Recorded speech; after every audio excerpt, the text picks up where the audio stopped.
And I can probably guess that the blog situation is similar. So it's, you know, yeah, I mean, I think it's hard. I'll let anyone else answer that question as well. The only lesson that I know from it,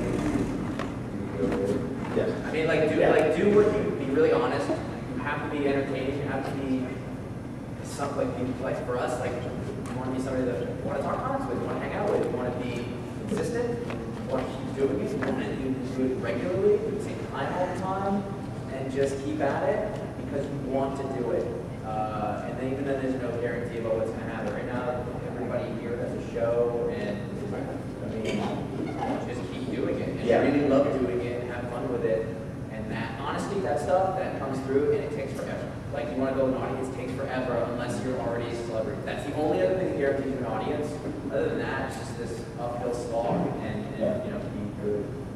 Miss? Thank you, sir. John mentioned earlier that you were going to do a documentary and then your video guy failed, so you started doing this instead. I was wondering, for the rest of the panelists, what started you doing podcasts? If we go down this quickly?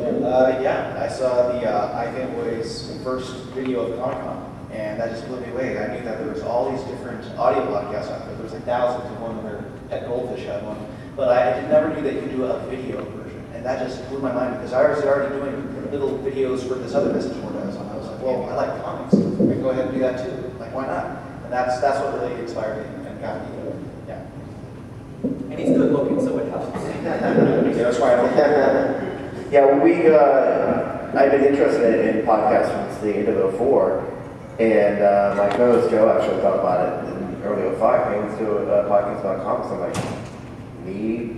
People listen to me? Okay, sure. So that's pretty easy as that. It really was. For John and I, it was, we're coming up on our 3-year anniversary in 2 more weeks. And it was just seeing that, you know, did we have something that was different than the other shows that are out there? You know, John and I both get, I think I just did a big cutback and I'm still getting 140 different comics every month. And I've been reading comics since 1972. And John's similar, and we had this somewhat unique, we thought anyway, thing to offer, you know, and it's not that we know everything, but we know a lot of stuff, you know, to talk about. And we just thought that we had something to offer and kind of caught on and went from there. And here it is, 400 and some odd episodes later. I know Brian's origin if you don't know the origin of comics. No, I do know the origin of it, yes. But I just came late to the game. I came late, I just fell into it. Literally. My coworker, Tell Brian and what's his business. Brian was just reading an article in Wired magazine about podcasts. He's a big tech guy. And what to do with podcasts? What I know a lot about comic books. And my friends talk about comic books. I just went from there. And then how'd you look about the show? Shane was on the show. He's a coworker, was a worker of mine at Toys R Us. And we just got talking, and I eventually just got on the show and I came through it. We have the website. I think we had an email list where a bunch of us were talking about comics. We go, let's go to the website. And nobody came to the website. And then Ron said, let's do a podcast. And we got on Skype. We were using that for World of Warcraft the year before that. And then that kicked us off of that addiction. We just started doing this. Sure. I'm curious what your guys' thoughts are on paid sponsorship or possibly even paid reviews. It occurs to me that like a lot of you guys' shows, I think, or I should say, I suspect, have a larger listening audience numbers than a lot of the books that are being published out there, except for maybe the most successful ones in the big two. So it seems to me that like some of these publishers would be very interested in something like that, you know, working with sponsorships directly from publishers? Yeah, something like that. Like, there's an interesting journalistic line. No, I understand. Not necessarily slanting a negative or positive, but I'm just curious. And frankly, from a self-publishing standpoint, I actually just wrapped up a campaign asking if self-publishers specifically were coming to the con, if they wanted to promote. And I did a program like that. So I think it's on a case-by-case basis, but I think because some of the bigger players have been a little leery of that. Well, I mean, Dynamic has been our sponsor for a few years now, and like they have Dynamite Publishing. But we said in our contract, we said if we review a Dynamite book, it doesn't mean we're going to love it. Good. You know, so they're like fair enough. So. We explicitly don't do advertising or sponsorships. We've been asked, and we just, well, see, John and I both have day jobs. We both get a decent salary, so we don't need to get a couple $100 to keep things going, which I have no problem with people who do, and it's just since we mostly do comic reviews, I don't want to be in a position where I feel that we're even subconsciously skewing our view of something and our review of something because we're getting a sponsorship or something. We didn't go after them. Like, we were like, let's not go after publishers, but nobody's come after us to do that at their time. That's fine. It's not like a natural fit. I don't think that way. But it's funny because we still have to worry about stuff like that. We have relationships with publishers, creators, things like that. You're always thinking about some things that you can describe. We just try to talk about stuff we like. That kind of helps. Unless something's really egregious. Have a lot of fun with it. So. All right, we got the 5-minute rule, so we got to speed lightning through with the people that are still standing. So, quick question, Don. Bob brought it up about Christman. Just real quick, from each of you, what is like your personal criteria for reviewing a comic book?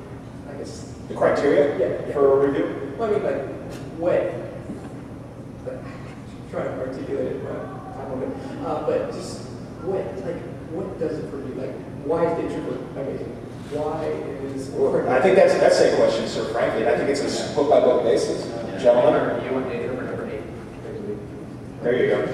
And we talk about, when we do our show each week, pick a week show, we pick the books, we basically send an email around like, I want to talk about this, this, and this, because you have something to say about it. You have something to say about it one way or another.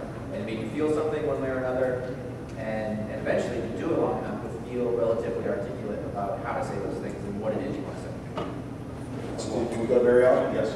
Or the person with very often?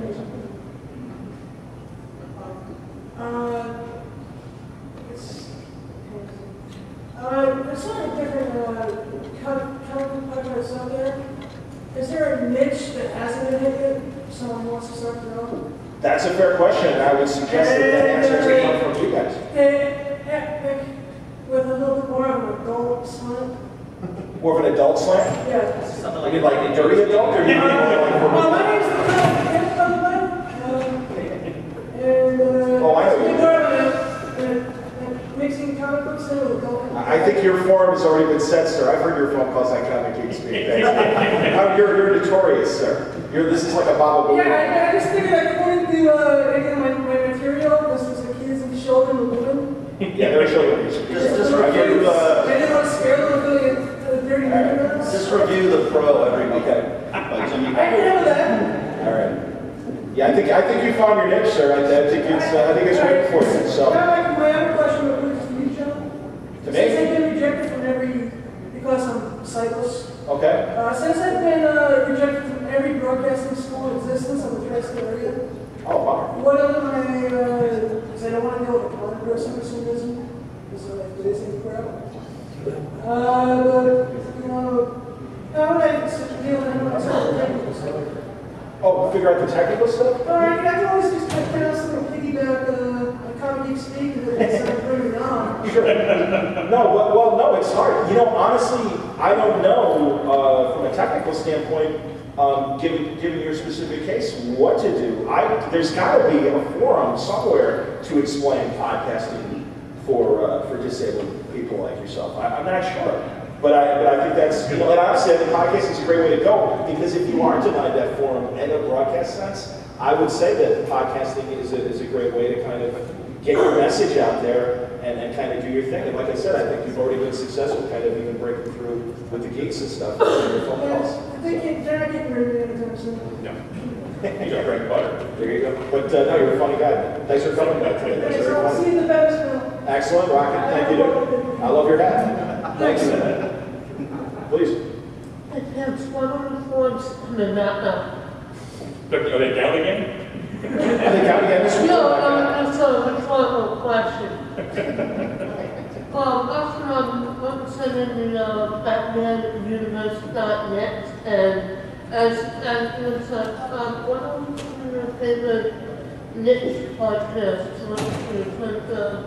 dedicated to one particular character or one particular company, like Our favorite niche comic book podcast? Pardon? Our favorite niche comic book podcast? Yeah, like Ranging Forts for DC or Spider-Man 12 space for Spider-Man, stuff Sure. like that. I don't have a favorite specific niche podcast. I do like the general talking. Guys, do you have a favorite niche? I can't think of a niche one that I like Rachel Bullets. I listen to, I like Marvel Noise. there was a podcast I listened to called Being James Bond. Where they would talk I've heard about that. I've heard the Trek Bond kind of stuff. Yeah, who else does, who does or doesn't listen to other podcasts? I do listen to some other podcasts. I don't like that. That's a lot of BBC radio one.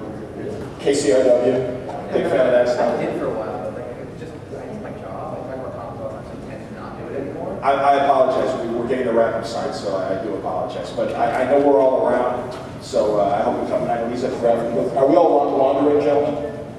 Most of us? Okay, I've got it. We're having a dinner at Rock Bottom. Okay. Are you Cool. I'm doing the Immigrant Spotlight panel tomorrow afternoon at 12:30 and the Bendis panel on Saturday. So if you guys have questions there. And also, I meant to bring today Word Balloon magazines. I will have them at